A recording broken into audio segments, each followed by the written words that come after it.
আদালত তো কাল ক্লারিফিকেশন চেয়েছিল প্রসিকিউশনের কাছ থেকে যে প্র্যাকটিক্যালি এটাকে চার্জশিট হিসেবে গণ্য করা হবে কিনা।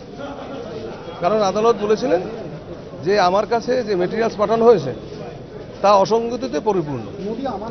আজকে এরা এসে বলেছে যে ফার্দার ইনভেস্টিগেশন যেহেতু চলছে সেহেতু এটাকে তো কমপ্লিট বা ফাইনাল চার্জশিট বলা যাবে না।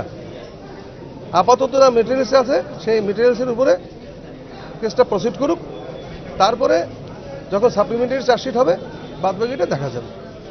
তো কোর্ট তিনি বলেছেন যে প্র্যাকটিক্যালি অনেক ডিসিশন সাইড করেছেন, সাইড করে কোর্ট বলেছেন যে যদিও এটা অসংগতিতে পরিপূর্ণ, আমার পাওয়ার আছে যে কোনো সময় যে কোনো সাক্ষীকে ডেকে আনার। সুতরাং পেন্ডিংটা সাপ্লিমেন্টারি চার্জশিট আপাতত চার্জের ডেট ফিক্স আপ করে দেওয়া হলো 12/7/2013 তারিখে।